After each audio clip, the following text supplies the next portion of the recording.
السلام علیکم ورحمۃ اللہ وبرکاتہ۔ بسم اللہ الرحمن الرحیم۔ میں کیسے مسلمان ہوا؟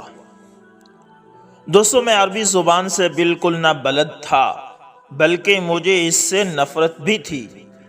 میں سمجھتا تھا کہ اس زبان کی بین الاقوامی طور پر کوئی اہمیت نہیں، اس لیے اسے سیکھنا اور سمجھنا غیر ضروری ہے۔ میں اور میرے ساتھی سعودی عرب کے مشرقی حصے میں ایک بینک کے تمام کمپیوٹرز اور دیگر ایسے آلات کی اصلاح کرتے تھے۔ میرے ساتھ کام کرنے والے تمام انجینئر انگریزی زبان سے خوب آشنا تھے، اس لیے بھی ہمیں عربی بولنے اور سیکھنے کی ضرورت محسوس نہ ہوئی۔ ایک دن میں نے دمام شہر میں ایک ٹیکسی کرائے پر لی اور اس سے 15 ریال کرایہ طے کیا۔ ڈرائیور نہایت صاف ستھرے لباس میں تھا، اس کی خوب لمبی داڑھی بھی تھی، دیکھنے سے نہایت معقول آدمی معلوم ہوتا تھا۔ اس نے یہ بھانپ کر کے میں اجنبی ہوں، سفر کے دوران مجھ سے زیادہ کرائے کا اصرار کرنے لگا، یہاں تک کہ سفر کے اختتام پر کرائے پر جھگڑا ہو گیا۔ مجھے بہت غصہ آیا۔ میں نے ٹیکسی سے باہر چھلانگ لگائی اور اس سے کہا کہ کیا تم 5 وقت نماز نہیں پڑھتے؟ یہ سنتے ہی اس نے کہا کہ مجھے صرف 15 ریال ہی دو۔ میں نے اسے 15 ریال دیے اور وہ خاموشی سے روانہ ہو گیا۔ جب میں نے اس واقعے پر غور و خوض کیا تو میں اس نتیجے پر پہنچا کہ یہ ڈرائیور دل کا یقیناً اچھا آدمی تھا۔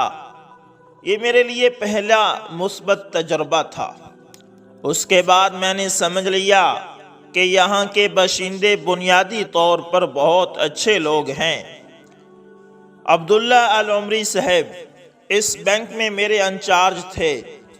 عربی ان کی مادری زبان تھی، لیکن انگریزی پر بھی ان کو عبور حاصل تھا۔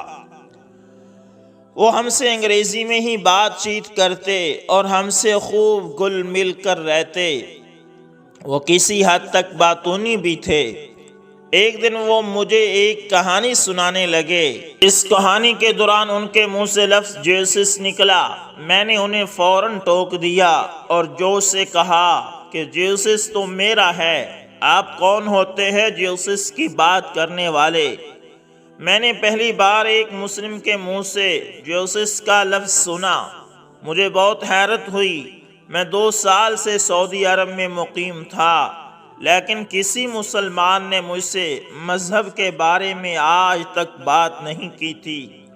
مسلمانوں کے بارے میں میری سوچ بھی نرالی ہی تھی۔ میں سمجھتا تھا کہ مسلمان سورج کی پوجا کرتے ہیں، کیونکہ وہ سورج نکلنے، ڈوبنے اور آسمان پر بلند ہونے کے اوقات میں عبادت کرتے ہیں۔ غالباً سورج ان کا دیوتا ہے۔ عبداللہ سے میری بات سن کر چند لمحے تو خاموش رہے، پھر انہوں نے بتدریج سب پیغمبروں کے ناموں کا تذکرہ کیا، مثلا نوح علیہ السلام، ابراہیم علیہ السلام، موسیٰ علیہ السلام اور عیسیٰ علیہ السلام وغیرہم۔ انہوں نے کہا یہ سب ہمارے پیغمبر ہیں، چونکہ ان پیغمبروں کے نام بائبل میں درج ہیں، اس لیے میں ان سے خوب متعارف تھا۔ عبداللہ صاحب کے اس انکشاف کے بعد مجھے خیال آیا کہ یہودیوں، عیسائیوں اور مسلمانوں میں کچھ نہ کچھ تعلق ضرور ہے۔ اسلام میں دلچسپی۔ اب میں نے اسلام کے بارے میں چھان بین کرنا شروع کر دی تاکہ یہ جان سکوں کہ آخر عبداللہ صاحب کا مذہب کیسا ہے۔ میں دمام میں جریر بک سٹور پر گیا تاکہ اسلام کے بارے میں کتابیں خرید سکوں۔ جب میں نے کتابوں کی الماریوں پر نظر دوڑائی تو اس سٹور میں مختلف مذاہب کے موازنے سے متعلق کئی کتب موجود تھیں۔ ایک کتاب کا عنوان مجھے بہت عجب لگا، Jesus not God son of Maryam. میں نے یہ کتاب اور ایسی ہی 4 اور کتابیں خرید لی اور بھاگم بھاگ گھر آیا۔ تاکہ انہیں پڑھوں۔ ان کتابوں میں بائبل سے اقتباسات تھے۔ میں نے جلدی اپنی بائبل نکالی تاکہ ان اقتباسات کی ایک ایک کر کے تصدیق کر سکوں۔ جب میں نے کتاب میں دی ہوئی پہلی کوٹیشن کو بائبل میں دیکھا تو وہ ہو بہو وہی تھی۔ مجھے حیرت ہوئی، لیکن میں نے سوچا کہ مجھے جھانسا دینے کے لیے ایک فقرہ ہو بہو لکھ دیا گیا ہے۔ جلدی دوسری کوٹیشن کا موازنہ کیا تو وہ بھی ٹھیک نکلی۔ میں نے خیال کیا کہ چند فقرے ٹھیک لکھ کر آئندہ صفحات میں کوئی نہ کوئی چکر بازی ضرور ہوگی۔ چونکہ بائبل میں مجھے خاصا عبور تھا، اس لیے میں نے کتاب کی ہر ایک کوٹیشن کو آسانی سے چیک کر لیا، اور میری توقع کے خلاف سب اقتباسات درست نکلے۔ اس سے میرا تجسس اور بھی بڑھ گیا۔ اس دوران میں نے عبداللہ صاحب سے پوچھا کہ کیا اس شہر میں اسلام کی تبلیغ کا کوئی مرکز ہے؟ انہوں نے ایک کی نشاندہی کی جو میرے گھر کے قریب ہی تھا۔ میرے ملک کے زیادہ باشندے قریب کے شہر الخبر میں مقیم ہیں۔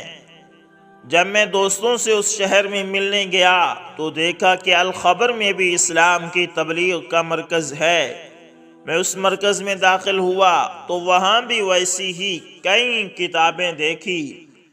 چونکہ میں 5 کتابوں کا مطالعہ کر چکا تھا، اس لیے میں نے اس مرکز سے چند اور کتابیں چن لی۔ قیمت پوچھی تو مجھے بتایا گیا کہ یہ مفت ہیں۔ میں مفت چیزیں لینے کا عادی نہیں تھا۔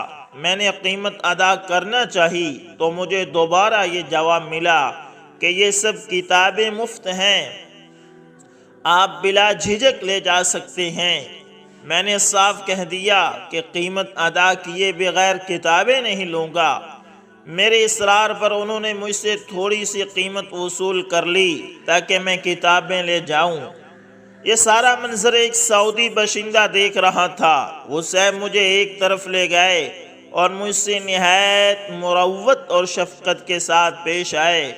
مختصر مگر معنی خیز بات چیت کی۔ اس کے بعد میں کتابیں بغل میں دبائے اپنی کار تک پہنچا اور نہایت سرعت سے گھر آیا تاکہ ان کتابوں کا مطالعہ کر سکوں۔ میرے مکان کے ہم نشین اور ہم وطن ساتھی میرے اس تذبذب اور کتابوں کے ذخیرے کو خاموشی سے دیکھتے رہے۔ میں نے ان کتب کا بھی مطالعہ کیا اور میں نے ہر کوٹیشن کو اپنی بائبل کے مطابق پایا، لیکن ان سب کے باوجود مجھے مسلمان بننے میں ہچکچاہٹ تھی۔ میں اسلام کے تبلیغی سینٹر میں دوبارہ گیا۔ ایک صاحب نے میرا تذبذب بھانپ لیا۔ انہوں نے مجھے ایک ویڈیو دیکھنے کی دعوت دی۔ یہ ویڈیو احمد دیاداد صاحب اور ایک عیسائی پادری کے درمیان مناظرے کی تھی۔ میں نے دل میں ٹھان لیا کہ میں یہ ویڈیو وسعت نظر سے دیکھوں گا اور کسی قسم کے تعصب کا شکار نہ ہوں گا۔ ویڈیو دیکھنے کے بعد میں ذاتی طور پر اس نتیجے پر پہنچا کہ عیسائی عالم اپنے مذہب کا ٹھیک طریقے سے دفاع نہیں کر سکتے اور اس مقابلے میں ہار گئے ہیں۔ میں نے سوچا کہ جب ایک پادری اپنے مذہب کا دفاع نہیں کر سکا تو میرے جیسے پیروکار کی کیا حیثیت ہے۔ اس موقع پر پہلی بار میرا پیدائشی ایمان کمزور ہونا شروع ہوا اور عیسائیت سے جی اکتانے لگا اور اندر ہی اندر ایک خلجان سا پیدا ہو گیا، لیکن اس کا حل سمجھ میں نہ آ رہا تھا۔ قبول اسلام۔ ایک دن میں ایک فلپائنی دوست کے ساتھ ڈارٹ کھیل رہا تھا۔ ہمارے ساتھ ایک فلپائنی مسلمان دوست بھی تھے، ان کا نام رضوان عبدالسلام تھا۔ میں نے کمرے کے ایک کونے میں جا کر ان سے اسلام کے بارے میں دریافت کیا، جبکہ ہمارے دوسرے فلپائنی بھائی کھیل میں ہمہ مشغول تھے۔ رضوان عبدالسلام صاحب نے مجھے کوئی لمبا چوڑا لیکچر نہ دیا، بلکہ کھیل ختم ہونے پر وہ مجھے اپنے گھر لے گئے اور مجھے قرآن کا انگریزی ترجمہ اور چند پمفلٹ دیے۔ میں نے قرآن مجید کا ترجمہ پڑھنے اور سمجھنے کی کوشش کی، لیکن ترجمہ آسان زبان میں نہ تھا، اس لیے مجھے کچھ سمجھ نہ آیا۔ پمفلٹ ویسے ہی تھے جیسے میری کتب۔ مجھے یہاں یہ اعتراف کرنا ہے کہ رضوان عبدالسلام صاحب نے مجھے اسلام قبول کرنے پر کبھی مجبور نہ کیا، اور نہ ہی میرے سعودی انچارج عبداللہ صاحب نے۔ اسی طرح جب بھی میں اسلامی تبلیغی مرکز میں گیا تو کسی صاحب نے بھی مجھ پر زور نہ ڈالا کہ بغیر سوچے سمجھے دائرہ اسلام میں داخل ہو جاؤ، بلکہ ہر ایک نے مجھے صرف ضروری معلومات فراہم کی اور اسلام قبول کرنے کا معاملہ میری ذات پر چھوڑ دیا۔ اسی وجہ سے میں بار بار تبلیغی مراکز میں جاتا۔ اگر کوئی مسلمان مجھ پر دباؤ ڈالتا تو میں یقیناً ان سے دور بھاگ جاتا۔ اس گہرے مطالعے اور چھان بین سے 3 چیزیں مجھ پر واضح ہو گئی۔ نمبر 1، عیسیٰ علیہ السلام خدا نہیں ہے۔ نمبر 2، بائبل اصل شکل میں نہیں ہے، اس میں گڑبڑ کی گئی ہے، کیونکہ اس میں اکثر متضاد باتیں ملتی ہیں۔ میرے مذہب کی بنیاد جو کتاب ہے، جب وہ کتاب ہی صحیح نہیں تو مذہب کیسے ٹھیک ہو سکتا ہے؟ اگر میں بائبل میں دیے ہوئے متضاد خیالات کا حل تلاش کرنے کی کوشش کرتا ہوں تو معاملہ اور بھی پیچیدہ ہو جاتا ہے۔ اس لیے 2 ہی راستے ہیں، یا تو اس مذہب کو بلا چوں چراں قبول کرو، بصورت دیگر اس مذہب سے خارج ہو جاؤ۔ نمبر 3، اسلام کا یہ دعویٰ کہ کوئی معبود قابل عبادت نہیں سوائے اللہ کے نہایت سادہ اور عام فہم فقرہ ہے۔ اس نے میرے دل و دماغ سے تمام دباؤ دور کر دیا۔ میں نے محسوس کیا کہ میں اب ایک آزاد شخص ہوں اور تمام غیر ضروری ذہنی الجھنوں سے پاک ہو گیا ہوں۔ اس سکون کی وجہ سے میں نے اس فقرے پر اور زیادہ غور و خوض شروع کر دیا۔ خاص طور پر میں دوران سفر کیس لگا کر سنتا تو مذکورہ فقرہ مزید دل نشین ہو جاتا۔ اب میرا ذہن مجھے آواز دے رہا تھا کہ تم حقیقت سے تو آشنا ہو گئے ہو، آگے بڑھو اور فیصلہ کرو۔ میرا اس حقیقت پر ایمان اور یقین اتنا بڑھ گیا کہ مجھے اب یہ فکر نہ رہی کہ اگر میں مسلمان ہو جاؤں تو میرے دوست رشتہ دار کیا کہیں گے۔ بس اب میں اس دھن میں تھا کہ مسلمان کیسے بنوں۔ چنانچہ میں ایک دن بھاگا الخبر کے تبلیغی مرکز میں گیا۔ میں نے دیکھا کہ ہر کمرے میں مختلف زبانوں میں لیکچر ہو رہے ہیں۔ میں فلپائنی گروپ کے ساتھ بیٹھ گیا۔ ہمارے ٹیچر کا نام فرید اوکینڈو تھا۔ جو ہی لیکچر ختم ہوا میں نے سوال کیا کہ اسلام قبول کرنے کا طریقہ کار کیا ہے؟ انہوں نے پوچھا کہ تم اسلام قبول کرنا چاہتے ہو؟ میں نے فوراً جواب دیا، جی ہاں۔ سب لوگ میرا منہ تکنے لگے اور دل ہی دل میں سوچنے لگے کہ یہ شخص پہلی بار آیا ہے اور فوراً اسلام قبول کرنا چاہتا ہے۔ مسٹر فرید نے مجھ سے پوچھا، کیا تم واقعی اسلام قبول کرنا چاہتے ہو اور کیا تم نے اسلام کے بارے میں مکمل مطالعہ کیا ہے؟ میں نے جواب دیا، جی ہاں۔ مجھے اس لمحے بھی تعجب ہوا کہ کوئی شخص مجھے اسلام قبول کرنے پر مجبور نہیں کر رہا بلکہ مطالعے کی تلقین کی جا رہی ہے۔ فرید صاحب نے مجھے بتایا کہ اسلام میں داخل ہونے کا طریقہ نہایت آسان ہے۔ مجھے صرف یہ کہنا ہوگا کہ اللہ تعالیٰ کے سوا کوئی اور معبود نہیں، اور یہ کہ محمد صلی اللہ علیہ وسلم اللہ کے رسول ہیں۔ کلمہ شہادت کے بعد سعودی بھائی نے مجھ سے پوچھا کہ مجھے کون سا نام پسند ہے۔ میں نے دل ہی دل میں فیصلہ کیا کہ میرا نام وہی ہوگا جو اس شخص کا تھا جس نے اسلام کے بارے میں پہلی بار اس سنٹر میں مجھ سے بات کی تھی، کیونکہ انہوں نے نہایت شائستہ، مدلل اور جامع بات کی تھی۔ میں ان صاحب کو پہچانتا نہ تھا، اس لیے میں نے استقبالیہ پر کتابیں دینے والے سے استفسار کیا کہ آپ سے جب میں نے کتابیں خریدی تھی اس کے بعد جن صاحب نے میرے ساتھ گفتگو کی تھی ان کا کیا نام ہے؟ اس نے بتایا کہ وہ شیخ صالح تھے۔ یہ سنتے ہی میں نے کہا کہ میرا نام بھی صالح ہوگا۔ اس کے بعد مجھے یہ ہدایت کر دی گئی کہ گھر جا کر غسل کرو، نمازیں ادا کرو اور دعاؤں میں اللہ تعالیٰ کا شکر ادا کرو جس نے راہ ہدایت سے روشناس فرمایا۔ میں نے گھر پہنچتے ہی غسل کیا اور خوب گہری نیند سویا۔ صبح فجر کی نماز کے لیے مسجد گیا۔ مسجد میں داخل ہونے میں ہچکچاہٹ ہوئی کیونکہ میں طریقہ نماز سے متعارف نہ تھا اور میری سمجھ میں نہ آتا تھا کہ اب کیا کروں۔ تھوڑی دیر میں ایک سوڈانی بھائی کا ادھر سے گزر ہوا۔ اس نے میری ہچکچاہٹ کو محسوس کر لیا اور کہنے لگے، کیوں رکے ہوئے ہو؟ اندر آ جاؤ۔ میں نے انہیں بتایا کہ میں نے کل رات ہی اسلام قبول کیا ہے، میں فی الحال نماز پڑھنے کے طریقہ کار سے آگاہ نہیں ہوں۔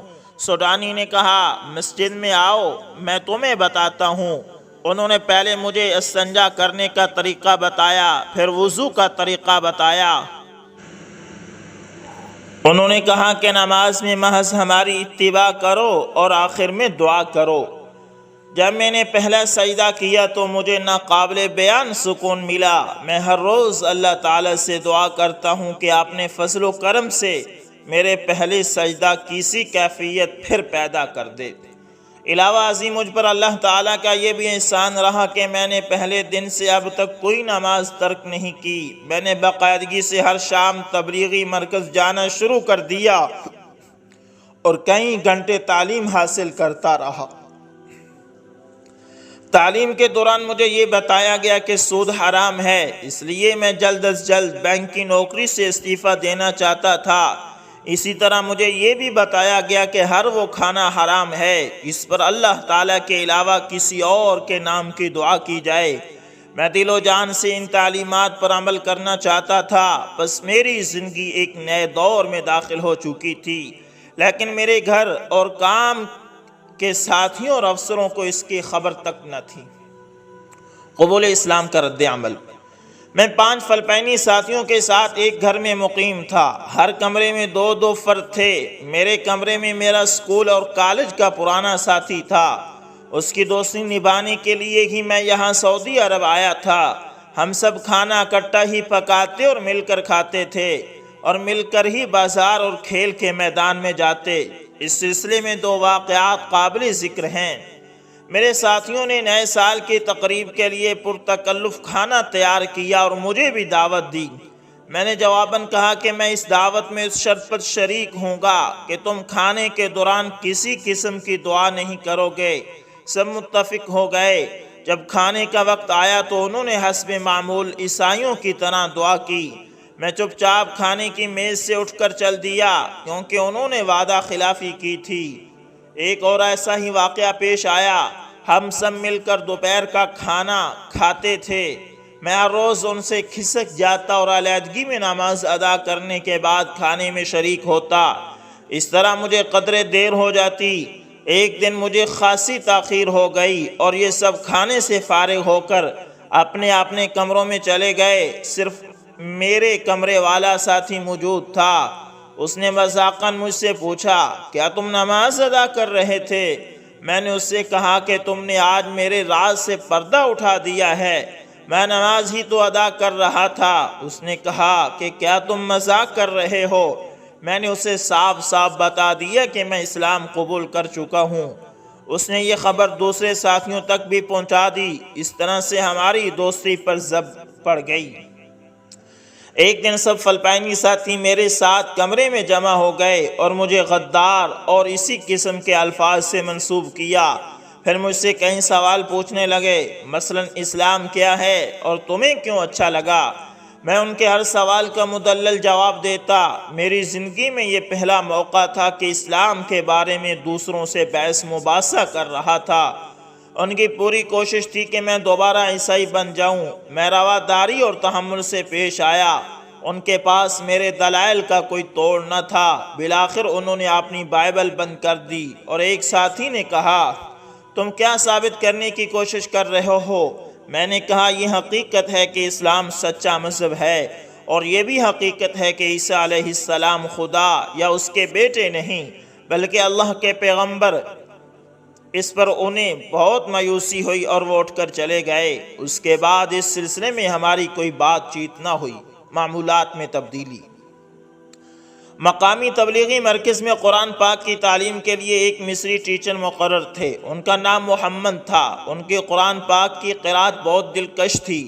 وہ مرکز میں اعزازی طور پر خدمت انجام دے رہے تھے۔ دن بھر ایک ادارے میں بطور خادم کام کرتے تھے جس سے اپنی دال روٹی چلاتے تھے۔ ایک دن میں اور رضوان ان کے گھر ان سے ملنے گئے۔ وہ ایک تنگ و تاریک کمرے میں مقیم تھے۔ بدحالی آشکار تھی، البتہ ان کی ایک الماری میں قرآن پاک کے کیس تھے۔ ہم نے ان سے درخواست کی کہ وہ ہمارے ساتھ ہمارے کمرے میں منتقل ہو جائیں۔ انہیں کرایہ ادا کرنا ہوگا اور نہ ہی بجلی کا بل۔ ہاں، ایک شرط ہے، وہ یہ کہ وہ ہمیں قرآن پاک پڑھائیں گے۔ جناب محمد نے بخوشی ہماری یہ تجویز قبول کر لی۔ اب اللہ کی مہربانی سے وہ ہر روز فجر کی نماز کے بعد ہمیں قرآن پڑھاتے۔ مجھے بچپن سے ہی گٹار اور پیانو بجانے کا شوق تھا۔ ان کے ساتھ خوب لے سے گاتا بھی تھا۔ اس وجہ سے میں گٹار اور باجا اپنے ساتھ سعودی عرب لایا تھا۔ چونکہ میں موسیقی کا دل دادا تھا، اس لیے میرے پاس موسیقی کی اعلیٰ قسم کی کیسٹوں کا ذخیرہ تھا۔ اسلام قبول کرنے کے بعد میں نے گٹار اور کیسٹ معمولی داموں میں فروخت کر کے ان سے نجات حاصل کر لی۔ ایک شخص نے باجے کی قیمت پوچھی تو میں نے وہ اسے مفت دے دیا۔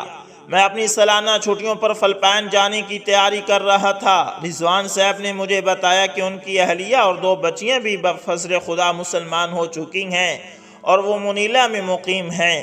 انہوں نے مجھ سے یہ استدعا کی کہ میں ان کے گھر جا کر اہل خانہ سے ملوں اور حسب توفیق ان کو اسلام کی تعلیمات سے روشناس کراؤں۔ چند دنوں کے بعد میں منیلا پہنچ گیا۔ میرے والدین میرے استقبال کے لیے ایئرپورٹ پر موجود تھے۔ ہمارے عیسائی پیشوا نے ہمیں یہ تعلیم دی تھی کہ جب والدین سے ملو تو ان کے احترام کے طور پر باری باری ان کا ہاتھ اپنے ماتھے پر رکھو۔ جب میں والدین سے ایئرپورٹ پر ملا تو میں نے ایسا نہ کیا بلکہ باری باری ان کا ماتھا چوما۔ دونوں قدر حیران ہوئے۔ بہرحال ہم خوشی خوشی گھر پہنچ گئے۔ میرے والد صاحب نے زیادہ تر ملازمت فوج میں کی تھی۔ اس کا اثر ان پر ابھی تک باقی تھا۔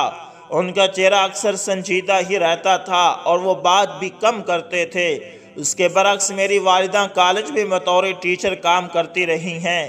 ان سے ہر عنوان پر بات کرنا آسان ہے۔ میں نے اپنی امی سے کہا کہ میں اسلام قبول کر چکا ہوں اور مجھے سور کا گوشت کھانے کی اجازت نہیں۔ اس پر میرے والدین چونک گئے اور کہنے لگے کہ ہم نے خاص طور پر تمہاری خاطر سور کی پسلیوں کا اہتمام کیا ہے۔ سور کی بھونی ہوئی پسلیاں ہمارے ملک میں بہت بڑی ضیافت سمجھی جاتی ہیں۔ میں نے نہ صرف اس پرتکلف ضیافت کو ٹھکرا دیا بلکہ ان پر واضح کیا کہ میں سور کے گوشت سے بنی ہوئی کسی چیز کو ہاتھ نہ لگاؤں گا۔ میرے والدین نے میری خاطر حلال خوراک کا انتظام کیا۔ منیلا میں قیام کے دوران میں نے والدین اور رشتہ داروں کی اسلام کی دعوت دی۔ مجھے اسلام کی دعوت دینے کا تجربہ نہ تھا۔ میں نے ان سے اسلام قبول کرنے کے لیے پرزور اصرار کیا۔ میں چاہتا تھا کہ وہ جلد از جلد سچائی کو پالیں، اس لیے میرا ان سے ایک جھگڑا سا رہتا اور گھر کے ماحول میں کشیدگی رہتی تھی۔ میں چاہتا تھا کہ میری دعوت کے اثرات جلد از جلد ظاہر ہوں، لیکن کئی سالوں کے بعد مجھے یہ بات سمجھ آئی کہ میرا دعوت کا اسلوب صحیح نہ تھا، اور مجھے افسوس بھی ہوتا ہے کہ اپنی نہ تجربہ کاری کے باعث میں نے انہیں ذہنی اذیت دی۔ علاوہ ازیں اصل ہدایت تو اللہ کے ہاتھ میں ہے۔